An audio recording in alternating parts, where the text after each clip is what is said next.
بسم اللہ الرحمن الرحیم۔ السلام علیکم ورحمۃ اللہ وبرکاتہ۔ میرے پیارے بھائیوں اور میری محترم بہنوں، آج کی اس ویڈیو میں ہم چند باتیں بیٹی کے حوالے سے کرنا چاہتے ہیں۔ بیٹی اللہ پاک کی رحمت ہے، اس حوالے سے بات ہوگی، لیکن اس سے قبل آپ سے گزارش کرتے ہیں کہ آپ ہمارے یوٹیوب چینل پیارا اسلام کو سبسکرائب کر لیں اور بیل کے آئیکن کو بھی پریس کر لیں تاکہ یہاں پر اپلوڈ ہونے والی ہر ایک ویڈیو کا نوٹیفیکیشن آپ کو بر وقت مل جایا کرے۔ اللہ تعالیٰ نے اپنے پاک کلام قرآن کریم میں ارشاد فرمایا کہ آسمان اور زمین کی سلطنت و بادشاہت صرف اللہ کے لیے ہے۔ وہ جو چاہے پیدا کرتا ہے، جس کو چاہتا ہے بیٹیاں دیتا ہے اور جسے چاہتا ہے بیٹے دیتا ہے، اور جس کو چاہتا ہے بیٹے اور بیٹیاں دونوں عطا کرتا ہے، اور جس کو چاہتا ہے بانجھ کر دیتا ہے۔ اس کے ہاں نہ لڑکا پیدا ہوتا ہے اور نہ لڑکی پیدا ہوتی ہے، لاکھ کوشش کرے مگر اولاد نہیں ہوتی ہے۔ یہ سب اللہ تعالیٰ کی حکمت اور مصلحت پر مبنی ہے،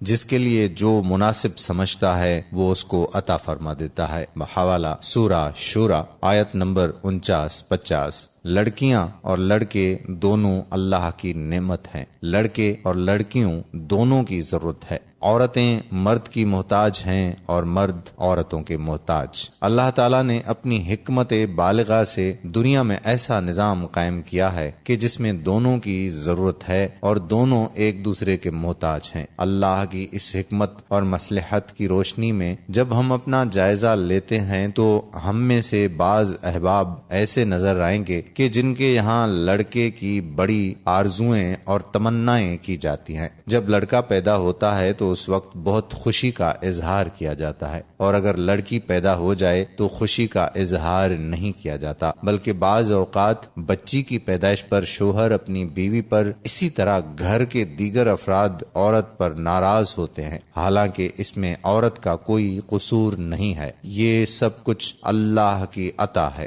کسی کو ذرہ برابر بھی اعتراض کرنے کا کوئی حق نہیں ہے۔ یاد رکھیں کہ لڑکیوں کو کم تر سمجھنا زمانہ جاہلیت کے کافروں کا عمل تھا، جیسا کہ اللہ تعالیٰ نے قرآن کریم میں ذکر فرمایا ہے، ان میں سے جب کسی کو لڑکی ہونے کی خبر دی جائے تو اس کا چہرہ سیاہ ہو جاتا ہے اور دل ہی دل میں گھٹنے لگتا ہے۔ خوب سن لو کہ وہ بہت برا فیصلہ کرتے ہیں۔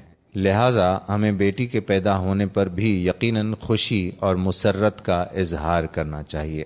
نبی کریم صلی اللہ علیہ وآلہ وسلم نے بیٹیوں کی پرورش پر جتنے فضائل بیان فرمائے ہیں، بیٹے کی پرورش پر اس قدر بیان نہیں فرمائے۔ لڑکیوں کی پرورش کے فضائل سے متعلق چند احادیث یہاں آپ کی خدمت میں پیش کرنا چاہوں گا۔ حضرت ابو سعید خدری رضی اللہ تعالی عنہ سے روایت ہے کہ نبی اکرم صلی اللہ علیہ وآلہ وسلم نے ارشاد فرمایا کہ جس شخص کی 3 بیٹیاں یا 3 بہنیں ہوں، یا 2 بیٹیاں یا 2 بہنیں ہوں، اور وہ ان کے ساتھ بہت اچھے طریقے سے زندگی گزارے، یعنی ان کے جو حقوق شریعت نے مقرر فرمائے ہیں وہ ادا کرے، ان کے ساتھ احسان اور سلوک کا معاملہ کرے، ان کے ساتھ اچھا برتاؤ کرے، اور ان کے حقوق کی ادائیگی کے سلسلے میں اللہ تعالیٰ سے ڈرتا ہے، تو اللہ تعالیٰ اس کی بدولت اس کو جنت میں داخل فرمائے گا۔ بحوالہ ترمذی باب ما جاء فی النفقہ علی البنات۔ اسی مضمون کی حدیث حضرت ابو ہریرہ رضی اللہ تعالی عنہ سے بھی مروی ہے، مگر اس میں اتنا اضافہ ہے کہ آپ کے ارشاد فرمانے پر کسی نے سوال کیا کہ اگر کسی کی ایک بیٹی ہو تو کیا وہ اس ثواب عظیم سے محروم رہے گا؟ آپ نے ارشاد فرمایا کہ جو شخص ایک بیٹی کی اسی طرح پرورش کرے گا اس کے لیے بھی جنت ہے۔ بحوالہ اتحاف السادات المتقین۔ حضرت عائشہ رضی اللہ تعالی عنہا فرماتی ہیں کہ حضور اکرم صلی اللہ علیہ وآلہ وسلم نے ارشاد فرمایا کہ جس شخص پر لڑکیوں کی پرورش اور دیکھ بھال کی ذمہ داری ہو اور وہ اس کو صبر و تحمل سے انجام دے تو یہ لڑکیاں اس کے لیے جہنم سے آڑ بن جائیں گی۔ بحوالہ ترمذی۔ حضرت انس رضی اللہ تعالی عنہ سے روایت ہے کہ نبی اکرم صلی اللہ علیہ وآلہ وسلم نے ارشاد فرمایا کہ جس شخص کی 2 یا 3 بیٹیاں ہوں اور وہ ان کی اچھے انداز سے پرورش کرے اور جب شادی کے قابل ہو جائیں تو ان کی شادی کر دے تو میں اور وہ شخص جنت میں اس طرح داخل ہوں گے جس طرح یہ دونوں انگلیاں ملی ہوئی ہیں۔ بحوالہ ترمذی، باب ما جاء فی النفقہ علی البنات۔ حضرت عائشہ صدیقہ رضی اللہ تعالی عنہا سے ایک قصہ منقول ہے کہ وہ فرماتی ہیں کہ ایک خاتون میرے پاس آئی جس کے ساتھ اس کی 2 لڑکیاں تھیں۔ اس خاتون نے مجھ سے سوال کیا۔ اس وقت میرے پاس سوائے ایک کھجور کے اور کچھ نہیں تھا۔ وہ کھجور میں نے اس عورت کو دے دی۔ اس اللہ کی بندی نے اس کھجور کے 2 ٹکڑے کیے اور ایک ایک ٹکڑا دونوں بچیوں کے ہاتھ پر رکھ دیا، خود کچھ نہیں کھایا، حالانکہ خود اسے بھی ضرورت تھی۔ اس کے بعد وہ خاتون بچوں کو لے کر چلی گئی۔ تھوڑی دیر کے بعد حضور اکرم صلی اللہ علیہ وآلہ وسلم تشریف لائے تو میں نے اس خاتون کے آنے اور ایک کھجور کے 2 ٹکڑے کر کے بچیوں کو دینے کا پورا واقعہ سنایا۔ آپ نے ارشاد فرمایا کہ جس کو 2 بچیوں کی پرورش کرنے کا موقع ملے اور وہ ان کے ساتھ شفقت کا معاملہ کرے تو وہ بچیاں اس کو جہنم سے بچانے کے لیے آڑ بن جائیں گی۔ بحوالہ ترمذی۔ مذکورہ احادیث سے معلوم ہوا کہ لڑکیوں کی شریعت اسلامیہ کے مطابق تعلیم و تربیت اور پھر ان کی شادی کرنے پر اللہ تعالیٰ کی طرف سے 3 فضیلتیں حاصل ہوں گی: جہنم سے چھٹکارا، جنت میں داخلہ، حضور اکرم صلی اللہ علیہ وآلہ وسلم کے ساتھ جنت میں ہمراہی۔ قرآن کی آیات و دیگر احادیث کی روشنی میں یہ بات بڑے وثوق سے کہی جا سکتی ہے کہ شریعت اسلامیہ کے مطابق اولاد کی بہترین تعلیم و تربیت وہی کر سکتا ہے جو اللہ تعالیٰ سے ڈرتا ہو، جیسا کہ پہلی حدیث میں گزرا، ان کے حقوق کی ادائیگی کے سلسلے میں اللہ تعالیٰ سے ڈرتا ہے۔ حضور اکرم صلی اللہ علیہ وآلہ وسلم کا طرز عمل۔ حضور اکرم صلی اللہ علیہ وآلہ وسلم کی 4 بیٹیاں تھیں: حضرت فاطمہ رضی اللہ تعالی عنہا، حضرت زینب رضی اللہ تعالی عنہا، حضرت رقیہ رضی اللہ تعالی عنہا اور حضرت ام کلثوم رضی اللہ تعالی عنہا۔ آپ صلی اللہ علیہ وآلہ وسلم اپنی 4 بیٹیوں سے بہت محبت فرماتے تھے۔ آپ صلی اللہ علیہ وآلہ وسلم کی 3 بیٹیوں کا انتقال آپ کی زندگی میں ہی ہو گیا۔ حضرت فاطمہ رضی اللہ تعالی عنہا کا انتقال آپ کے انتقال کے 6 ماہ بعد ہوا۔